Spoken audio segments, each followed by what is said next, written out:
What a badass.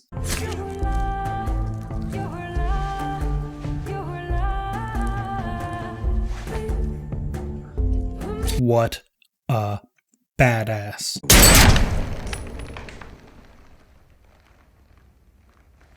What a badass. The John Wick franchise is a surprising anomaly. From the first film's release in 2014, it has spawned a new series of hyper-violent, R-rated action movies with a new release this week and another in the works, as well as a spin-off and a series and all that good universe stuff. It's honestly really wild in the sanitized action-adventure, Marvel-inspired landscape mainstream blockbusters are in, that John Wick's hardcore action is a breath of fresh air.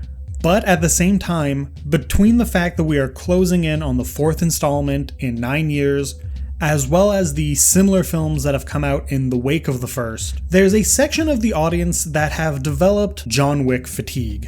So I want to look at all of these films, what caused their initial appeal, the rise and perceived fall in popularity, or not, and what I hope the films will do moving forward to keep the franchise going. Let's do this. Before I get into this essay, I just wanted to pay tribute to Lance Reddick. While I don't get into it in this video, his performance in these films, as well as everything he's done, is fantastic. An actor who's always fully believable, truly embodying the phrase, understanding the assignment. Rest in peace. You will be missed.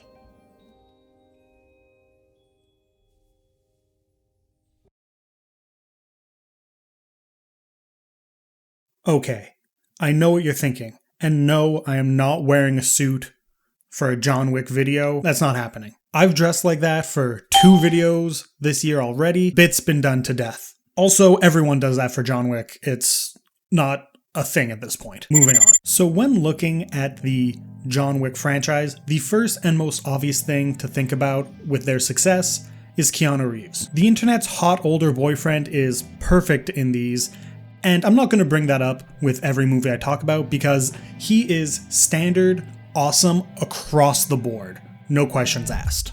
And while you can say plenty about Keanu Reeves in general and the limits he has as an actor, that does not negate any of the badassery that he shows in these films. Between the amount of his own stunts he can perform and the overall commitment he shows in every scene, no matter what's going on, Keanu is John Wick. All that being said, Keanu is not enough to make a film into a successful franchise. And his filmography is proof of that. While we are in the resurgence era for him now, his post-Matrix pre-2014 career was not a string of bangers. Films like A Scanner Darkly and his other action work in stuff like Constantine were not huge successful films at the box office. Some were critically, some weren't, but that's just a fact. Even the film he directed himself, a martial arts film where he plays the villain, a rarity for him, bombed at the box office. And I remember seeing that in the theaters when it came out, and it's a decently fun time. Nothing groundbreaking, but it should have at least broken even. All that said, Keanu's presence cannot be the sole credit to John Wick's success as a franchise. While the films absolutely do not work without him, he was not the major draw going in for the mass appeal that these films have now. At least not initially. It became that sort of word of mouth, oh, we've got a great Keanu movie again, this is awesome, and that's what sort of brought his fans back into the fold. All that to say, yeah, because he's not the only thing, we're gonna look at all of these movies and see what else drew people in. And we're going to start at the beginning with... Part of what I think makes this film work is how it builds a unique identity on a very familiar concept. Revenge is obviously a common theme in action movies. It's in modern works like Without Remorse, as well as classic B-movie series like Death Wish, amongst countless others. John Wick changes just enough in these to make it feel like a fresh, new take, without losing the emotional threads that make it work. For example, we don't have a woman either a partner or a child being brutalized on screen, which is nice. There is a dead wife, but she's not a victim, and that's at least a positive change. Instead, we have our hearts ripped out by the dog, the last gift that she left him, being the victim that sets all the action in motion. As much as it sucks to have an animal die in a film, it really is an effective way to get us on board with the revenge. Daisy is both a symbol of the love John and his wife share, and is an innocent, lovable pet that is completely disconnected from the evil of mankind. From this divergent point, we get all the classic action movie revenge stuff, and it's really where the series can highlight its strengths and defining traits. The biggest, most obvious point is the action, and it is the most consistent element through all of the films, better or worse. Unsurprising when your directors are longtime stunt performers and fight choreographers. The action is not only fast-paced, brutal, and bloody, but it's also shot in beautiful clarity. We all know the trend of shaky cam action that cropped up, turning handheld cinematography up to 11, adding in fast cuts in a way that, when done well, can create a kinetic, chaotic vibe, but for the most part just comes off as a jumbled mess. John Wick avoids that to great success. The shots are as wide and clear as needed, and the choices when they do or don't cut is perfect, and they just are such good ways to highlight the impact of the action being portrayed. You can always tell the difference between a film that is shot with as much coverage as possible so that way you can make as many choices and tinkering in the edit, and films that are shot with very specific, distinctive choices on set, and action movies are a perfect example of this. On top of all that, the entire film has a very distinct look, strong contrast, and a very distinct, unrealistic color grading lets the visuals set a mood that is very unlike the dim, visually messy style of other major action films of the time. I will always be a sucker for bold, distinctive looks.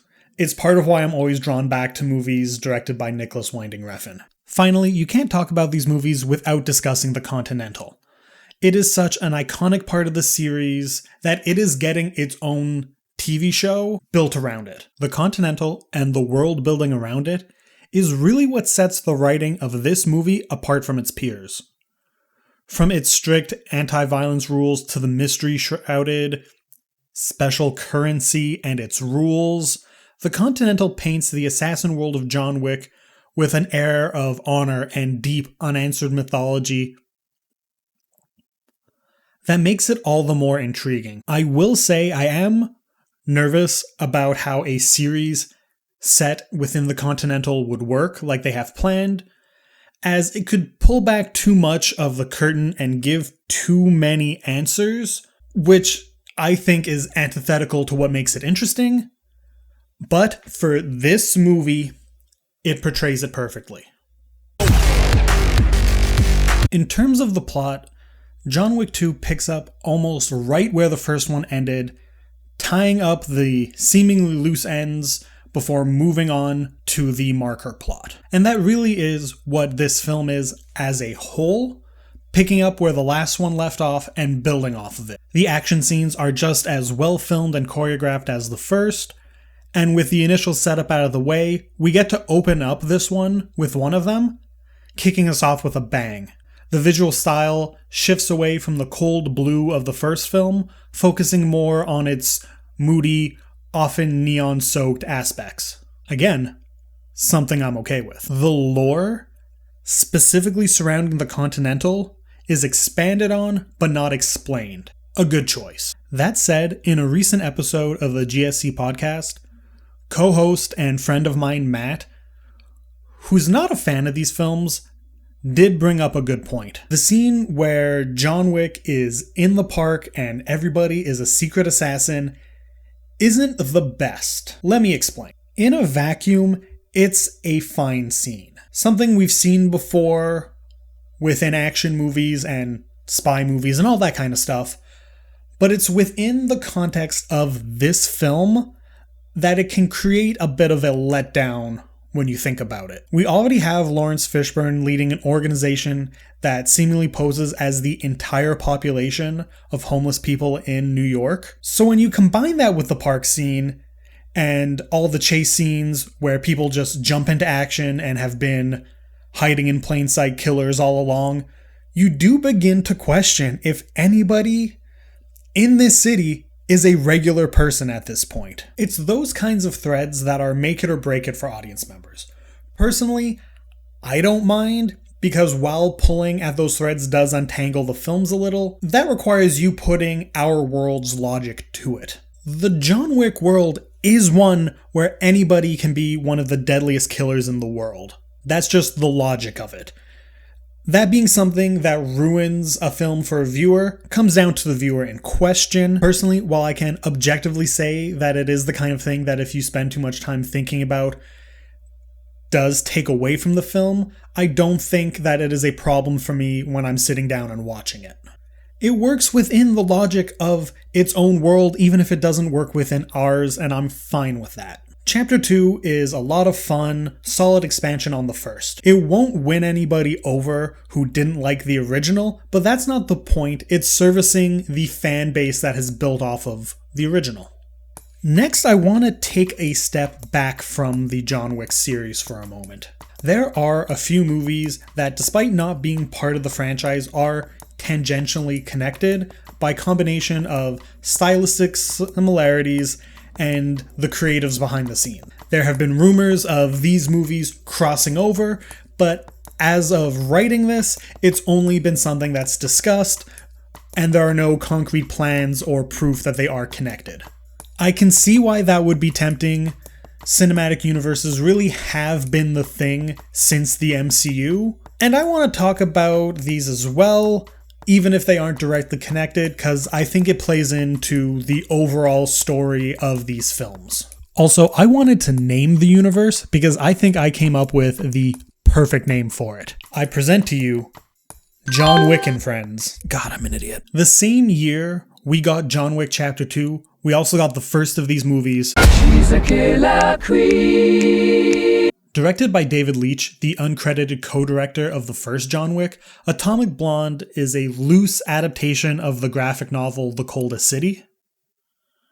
It's a spy thriller packed full of twists, turns, and double crosses, for better or worse. My issue with spy films in general is that they tend to focus more on those elements than crafting a great plot itself. And this film is actually a perfect example. That said, it's still a lot of fun, as many spy films are. And a lot of the fun here can be chalked up to the cast. Charlize Theron and the rest give solid, fun performances, and they sell the whole who can you trust thing. The action is great. It has a long take shootout in, I think, the middle of the film, if my memory serves correctly. That is worth the entire film on its own. It is fantastically done. We got another blue tint film here, and it is used in a very over-the-top, expressionistic way, and it's one that I do still think is a fantastic choice. While it is a lot of fun, I do think Atomic Blonde does lack rewatch value. While a lot of fun, I do think Atomic Blonde lacks rewatch value. While there are tons of twists, I don't find like there's any real depth behind it. I saw it on the big screen once, and that was enough for me personally. This is my least favorite John Wick film. The highlights in terms of action sequences are the close quarter knife throwing and the sequences with Halle Berry and her dog. While the others are great, I do think that is that sort of diminishing returns thing where there are just so many action sequences and shootouts in these movies that no matter how well made they are, because they're all extremely well made, you do sort of start feeling like, oh, it's the same again. And that is something that, the knife scene and the dog scenes are good at adding freshness with. Like, that's the point of them, is they're the creative bits, but I just feel like that's not enough. I even like that this film does have a bit more of a comedic slant to it, something that I saw some people being critical of when it came out, but I don't think bothers me because, you gotta shake things up somehow. And introducing the character of Zero, who was kind of a bit of a fanboy while also trying to kill John Wick, fun touch. I think they could have done more with it, but you push that too far and you're sort of breaking the tone of your film. The main issue here, to me, comes down to the plot. Chapter 2 ends with John Wick being excommunicated, and throughout this film, he's just jumping through hoops to get back in the good graces, only for Winston to turn on him at the end.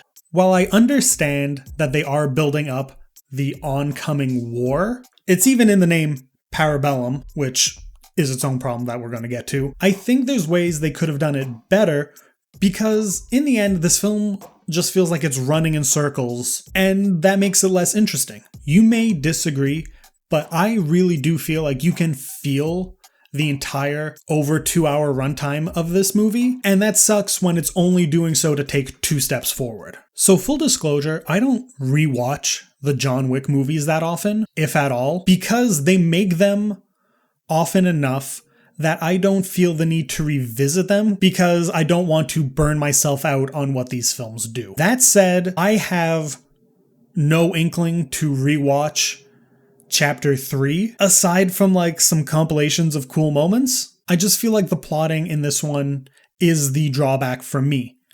I think that maybe I'd be less bothered by that if I went into a rewatch knowing, but at the same time, I don't want to do that, so I'm not going to. I'm too busy. I have to watch the director's commentary for The Place Beyond the Pines for the 10th time. I can't be watching all the John Wicks over and over. I have one last complaint for this, and it really is a complaint and not a critique per se, and that's the title. Like I mentioned, it bothers me. Calling it John Wick Chapter 3 Parabellum is stupid. The second film just went with Chapter 2. The first one, you could add in Chapter 1 if you wanted to, but they don't have subtitles beyond that. Having this one have the chapter thing and the subtitle thing is really dumb to me, and it just makes the whole film more of a mouthful to say if you want to say the whole thing, on top of it just not fitting with the others, and I just think that is so stupid. It's dumb. I don't like it. It's an inconsistency. I hate when film franchises aren't consistent with their titling. Probably more bothered with it than I should be, but here we are. That's the truth. Moving on. Not moving on. If you want to defend it and say, oh, but Parabellum, it means oncoming war or whatever, it's thematically relevant, I don't care. It's still frustrating. And now with that out of the way, we can return to John Wick and Friends. Nobody was produced by David Leitch, you remember from earlier, and written by Derek Kolstad, creator of John Wick. Sole writer on the first one, I believe the sole writer on the second one as well, and co-writer on Chapter 3 Parabellum. And this movie is really just John Wick with Bob Odenkirk. Odenkirk plays a retired auditor who, through a series of events, ends up returning to the ass-kicking lifestyle, in part because of Russian mobsters. Sound familiar? Of course it does. Like Atomic Blonde, there has been talk about a crossover, one that I think nobody has a better chance of pulling off, but nothing has been said for certain at the time of writing this. Nobody doesn't quite have the same stylistic flourishes in its directing as John Wick, but it is still a tight action movie. Bob Odenkirk, centered on this, gives a great performance for what it's worth. So it's worth checking out if you're into this stuff, but are tired of the neon-soaked work that is coming out of the John Wick films. And not to say that Nobody isn't a stylistic film, it's just by comparison to what the over-the-top lighting and mood atmosphere stuff that the John Wick movies are doing, it is a lot more tame by comparison. There are also films that generally fit into the mold of a John Wick and Friends film, but don't quite meet the criteria that I have for them. They don't have any of the behind-the-scenes connections to the franchise, but are in their own way, stylized, often neon movies that are, hard-hitting action films that have clearly been greenlit in part due to John Wick's success. Movies like Kate, starring Mary Elizabeth Winstead, Jolt, starring Kate Beckinsale, Ava, starring Jessica Chastain, and Polar, starring Mads Mikkelsen, are the ones that come to mind. I like to think of these movies as the lead actor getting their John Wick. So now we've looked at all of the John Wick movies, all of the somewhat connected movies that are worth talking about, and we can finally determine what makes the John Wick films work. It's okay if you forgot that's why we were doing this. I think above all else, what has allowed this franchise to work and keep its legs is its consistency. Tight action sequences, beautiful visuals, and interesting, if not a bit nonsensical world building, keeps these movies from feeling like a Taken or Transporter style franchise. A big part of that can be chalked up to Chad Stahelski, the director who has done not only the 3 films that are out as of writing this, but the 4th one that's coming out the week this video is. But, we also have to give credit to the writer Derek Kolstad, who wrote the first 3.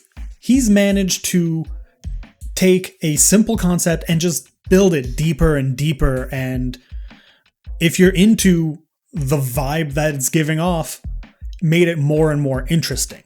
His last film in the franchise was the 3rd, so I'm hoping that with different writers taking the franchise and moving forward with it, we will get a breath of fresh air with the consistent director leading the charge on how to keep consistency throughout. I also really hope they don't oversaturate us on these. These movies are a lot of fun, and seeing what kind of over-the-top set pieces they can come up with is great, but at the same time, they are packing so much stuff into these movies, and they're just getting bigger and more bloated compared to the original, that I do worry. And the fact that not only is the 4th one coming out, but we have a slated 5th film, a spin-off called The Ballerina that is also in production, and the Continental miniseries that I mentioned earlier, that is a lot of stuff in this world, and I just hope that it doesn't burn us out. I think there's a lot that they can do to avoid that burnout. In specifics, sort of trimming down the run times, or really not overdoing it on the action sequences per movie. I know that's the point, but diminishing returns. If we're getting more and more 2.5-hour movies that half the runtime is this specific style of action, it's gonna wear us down. I do feel a bit of that wear down, or at least I did when the 3rd one came out, although I have had space that I now think that I'm ready for another, and that's another thing they have to do. They can't keep rushing movies out. You see that in the MCU, where in this last phase they put out so much content so close to each other that it burnt out the behind the scenes people creatively, but also made the audience feel like these projects were less special. I can see John Wick giving us franchise fatigue, but I am hopeful. I'm always hopeful. I love movies. I want them all to be good. Smaller films, blockbuster action franchises, or in this case, a hybrid of the two. I want films to do well. I hope this one does well. I'm repeating myself. I'm going to end the video here. I hope you enjoyed this deep dive into the John Wick franchise as it exists so far. I enjoy these movies. Let me know what you think of them in the comments below. Share this video with your John Wick pals. Damn it, I should have said your John Wick and friends. Anyways, give it a like, subscribe, and tune in for the next video in a couple weeks. And until then, have a good one.